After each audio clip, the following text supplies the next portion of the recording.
የመኔ ላገባ ነው ብያችሁ ነበረ እና የማገባትም የመኔ ዛሬ ላስተዋወቃችሁ ነው። ከእሷ ጋር አንዳንድ ወሬዎች ወንት በአርፈኩም ለልሙሻሊ ነቂሽቲ ዘውጅሃ هذا الاسبوع او هذا الشهر لما اتكلم من نشر لليوتيوب تجي تضرب واحد تجي تبكي مع الواحد تكوفهم. ايه انت تكافي؟ لا حتى لو تجي تتضرب حتى لو تجي مسوي لا ما بهربش لانه انت زي ما حكيت لي انك ما حصلتهاش وانتوا قد انفصلتوا عن بعض بعدين احنا بنرتبط بالحلال لو كانت تحبك ما كانت تركتك. ايوه ولو عادي تشتيك عادي ممكن ترجع لك. انت عادي بدك معلش معنى يعني لا ما ሰኢድ እንግዲህ ሚስቱን ይዞ መጥቷል። የ20 አመት አላይም የ15 እና የ10 ምናምን ብለህ ነበረ ግን አክስትክ ትመስላለች። አሰላሙ አለይኩም ወራህመቱላሂ ወበረካቱ። እንደው የሌላ እምነት ተከታይ ሰላም እንዴት ናችሁ? ሰኢድ እንግዲህ አዲሷ ሚስቴን መርቁልኝ አለ። ያው እኛ አረቦች እኛ የሰው ጥላቻ የለብንም። ያው እኛ ጥላቻችን ምንድነው ካንተ ጋር ስራክ ነው። ስራክ ያስጣላል በጣም ማለት ነው።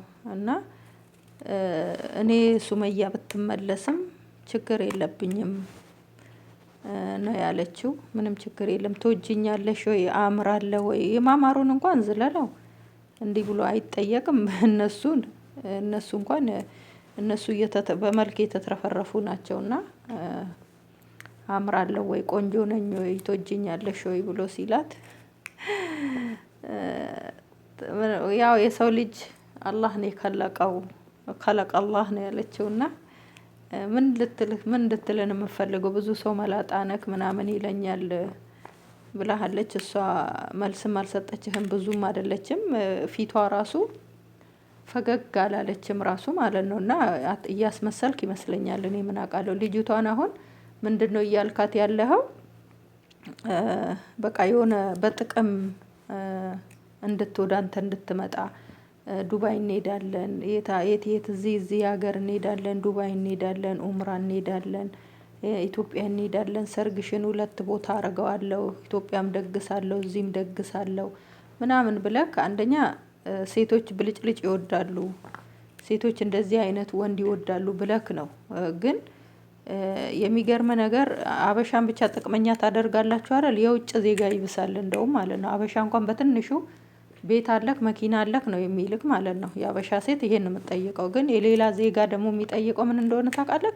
በየ4 ወሩና 5 ወሩ ሌላ ሀገር ሄዶ መዝናናት ነው የሚፈልገው ማለት ነው። ይሄ ሁሉ ነገር ቁሳቁሱ እንዳለ መኪናዋ ቤቷ እንዳለ ሆኖ ማለት ነው። ዓለም ላይ ዛክ እንድትዞር ነው የምትፈልገው የውጭ ዜጋ ማለት ነው። አንዳንድ ጊዜ አበሻን ለማጣጣል አትሩጡ። አበሾች እንኳን ስደት የማትወጣበት ልጆቿን በስነ ስርዓት የምታሳድግበት ብዙም የተመጻደቀ ኑሮ ሳይሆን በልኩ በቃ የምትፈልገው እንጂ የአበሻ ሴት ጥቅመኛ አድርገህ ነው እዚህ ጋር እንትን ያልከው ማለት ነው። በአበሻ ሴት የለመርከው አፍክ ነው። እዚህ ሀገር ውስጥ ይሻለው ምናምን እያልካት ልጅቷ በቃ የበሰበሰ ገንዘብ እንዳለክ በቃ ያለ ፍላጎቷ ወደ አንተ እንድትመጣ ማለት ነው። አበባውን ራሱ ስትቀበል ራሱ እንዴት እጇ ራሱ ወደ አንተን አልነካህም ማለት ነው። እና በዚህ ናህል ቢቀርብክስ አሁን አንተ በዚህ ላይ የምትወደኝ የምታፈቅረኝ አግኝቻለሁ ብለሃል። ንግግሯ ራሱ ፈካህ ብላ አይደለም እያወራች ያለችው ማለት ነው። እና ሚስት ሲኖረው እነሱ በጣም ነው የሚጎረብጣቸው ማለት ነው። ወላሂ ነው የምላችሁ እኛ ነን የምንሻለው።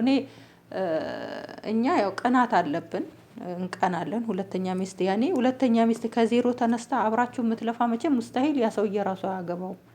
ግን አንዷ ፈክታ ደም ተፍታ አገር ለአገር ዙራ አገር ለአገር ተሰቃይታ ያንን ወንድ የተሻለ ቦታ ስታደርስ ነው ሌላ ሴት የሚያየው። ያ ነው ሴቶች እንትና ቅናታም ናት እንትና እንደዚህ ናት የሚያስብለው። ቀንታ አይደለም ወላሂ ቀንታ አይደለም። ግን የደከመችው ድካም ዛሬ ላይ ቁጭ ብላ የድካሟን ውጤት ልጆቿ ጋር ልትኖር ስትል ነው ያ ነገር ሲመጣባት። በቃ ማንም ሴት አትወድም።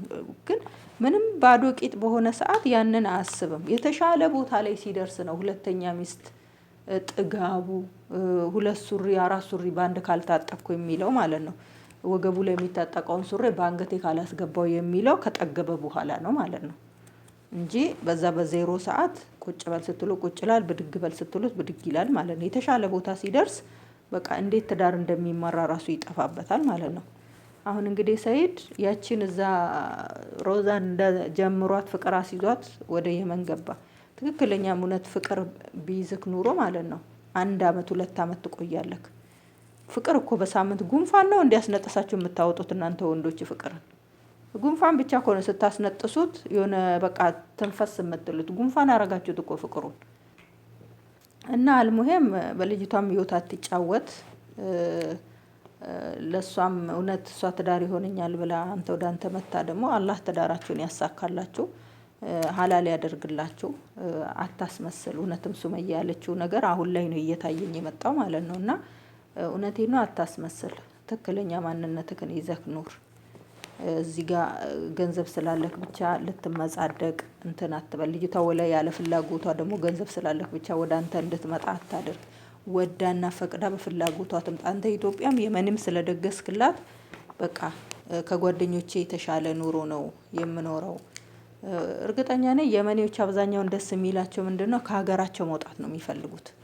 በቃ ከሀገራቸው ወጥተው ሌላ ዜጋ አግብተው ቫኬሽን ወደ ሀገራቸው እንዲሄዱ ነው የሚፈልጉት ማለት ነው። ታውቃላችሁ ሀገራቸው በጣም ረብሽ ነው። በየጊዜው ሰላም የለውም። ለዛ የውጭ ዜጋ በጣም ይመርጣሉ።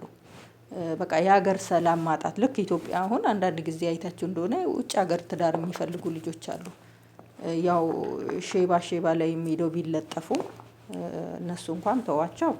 በትክክለኛ እንደዚህ በኖርማል ስታያቸው በቃ ለቫኬሽን ድንገት ችግር ከሆነ ቤተሰቦቻቸው ወደ ራሳቸው ይወስዳሉ።